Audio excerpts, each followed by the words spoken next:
Hello বন্ধুরা, welcome back to my YouTube channel. আমি সুপ্রতিম। এই ভিডিও শুরু করার আগে আমি দুটো কথা বলতে চাই। দেখুন, প্রথম যে মানুষটাকে নিয়ে কথা বলতে চাই সেই মানুষটাকে নিয়ে আমি কিছুদিন আগে একটা ভিডিওতে বলেছিলাম যে সৈফ আলী খান তার বাড়িতে একজন আততায়ী ঢুকে তাকে মারার চেষ্টা করে। তো পরে তাকে শনাক্ত করা হয় খবরের চ্যানেল থেকে, যেটা জানা যায় যে সে বাংলাদেশ থেকে এসেছিল। তো এখন আজকের খবর, যেটা খুব ভালো খবর হচ্ছে, সৈফ আলী খান সুস্থ হয়ে বাড়ি ফিরেছেন। তো আমার এই খবরটা শুনে খুব ভালো লাগলো, এবং ভালো থাকুন, সুস্থ থাকুন, এবং তাড়াতাড়ি তিনি শুটিং ফ্লোরে ফিরে আসুন এবং আমাদের আরও জবরদস্ত হিট সিনেমা উপহার দিন। এই হচ্ছে প্রথম খবর। দ্বিতীয় খবর হচ্ছে, আজকে একজন বিখ্যাত অভিনেতা, লেজেন্ডও বলতে পারেন, এবং আমাদের সবার প্রিয়, তার জন্মদিন। 5 বছর আগে আমাদের ছেড়ে চলে যান সুশান্ত সিং রাজপুত। আপনি যেখানেই থাকুন ভালো থাকুন, আমরা আপনাকে খুব মিস করি। আপনার অভিনয়, আপনার সিন প্রেজেন্স, সেগুলোকে আমরা খুব মিস করি।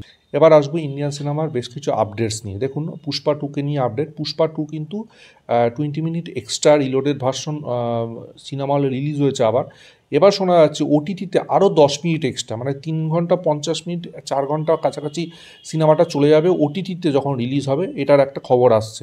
দ্বিতীয় আপডেটটা হচ্ছে নো এন্ট্রি 2কে নিয়ে। দেখুন, দিলজিৎ দোসাঞ্জ, অজুত কাপুর, বরুণ ধাওয়ান অভিনীত নো এন্ট্রি 2কে নিয়ে আপডেট আছে। এবছরের শেষ থেকে কিন্তু শুটিং শুরু হয়ে যাবে, এবং গ্রিচে কিন্তু অলরেডি মেকার্সরা চলে গেছে রেকি করতে, যে কোন কোন লোকেশনে তারা শ্যুট করবে। তো এই বছর সেই রেকিটা কমপ্লিট হয়ে গেলেই তারপরে কিন্তু তারা শুটিং শুরু করে দেবে বলে খবর আছে। ইয়ামি গৌতম এবং রণবীর সিং এর বই ধুরন্ধরকে নিয়ে আপডেট। ধুরন্ধরের কিন্তু 50% শুটিং কমপ্লিট হয়ে গেছে, বাকি 50% শুটিং কিন্তু এই সামারে কমপ্লিট হয়ে যাওয়ার কথা। এই বছরের খ্রিসমাসে কিন্তু সিনেমাটা তারপরে রিলিজ করবে। এবার BD12 বিজয় দেবরকোন্ডার 12তম সিনেমাকে নিয়ে আপডেট। দেখুন, এপ্রিল মাসে সিনেমাটা রিলিজ হওয়ার কথা ছিল, তো সিনেমাটা পোস্টপন্ড হয়ে গেছে, খবর আসছে মে 30তে রিলিজ হওয়ার সম্ভাবনা আছে এই সিনেমাটার। এবার কিন্তু বিখ্যাত ডাইরেক্টর ভেট্রিমারানের স্টোরির ওপর ফিল্ম বানাতে চলছেন গৌতম বাসুদেব মেনন, আরেকজন ডাইরেক্টর এবং অ্যাক্টর। তো এই সিনেমার কিন্তু লিড রোল অভিনয় করবেন জ্যাম রবি, সেই খবর আসছে। এটা একটা বিশাল বড় নিউজ। তো আমি তো ভীষণ এক্সাইটেড। দেখা যাক এই রিলেটেড আরও কি ডিটেলস পেলে অবশ্যই আপনাদের সঙ্গে শেয়ার করব। এবার একটা টিজার এবং গান নিয়ে আলোচনা করবো। প্রথমেই যে গানটা নিয়ে আলোচনা করবো সেটা হচ্ছে তেরে প্যার মে, হিমেশ রেশমিয়ার upcoming cinema bad ass Ravi কুমারের নতুন গান। দেখুন, এই গানটা কিন্তু তার অ্যালবামের গান। এই গানটা কিন্তু অনেক আগের গান, ঠিক আছে, এবং এই গানটা কিন্তু ভীষণ হিট গান। মানে আমি বলবো না এই গানটা খুব একটা বাজে গান, ভালো হিট গান।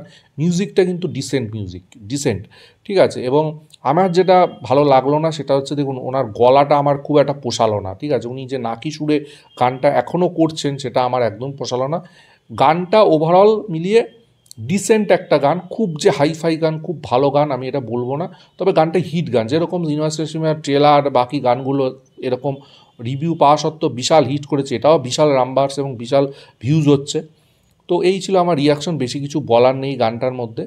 আর যেটা আমি লাস্টে কথা বলবো, একটা টিজার নিয়ে, যেটা নেটফ্লিক্সে রিলিজ করছে, ধুমধাম।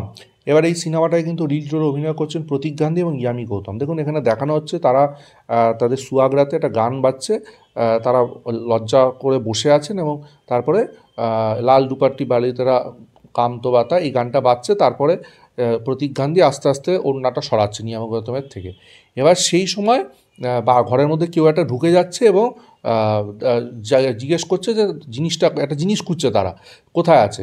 এবার সেটা কার কাছে আছে, প্রতীক গান্ধীর কাছে আছে নাকি ইয়ামি গৌতমের কাছে আছে। তারপরে একটা চেস হচ্ছে, তারপরে মারপিট হচ্ছে, ইয়ামি গৌতম অ্যাকশন করছেন।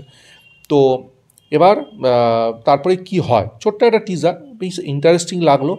ইয়ামি গৌতম সম্পর্কে বলি, তিনি কিন্তু খুব ভালো অভিনেত্রী, কিন্তু তাকে সেরকমভাবে ইউজ করা হয় না। তার হাজব্যান্ড আদিত্য ধরই তাকে নিয়ে কাজ করেন ম্যাক্সিমাম সময়। মেন স্ট্রিম বই থেকে কিন্তু সে সেরকম অফার পাচ্ছে না, তো সেইটা কিন্তু খুব অবাক লাগে।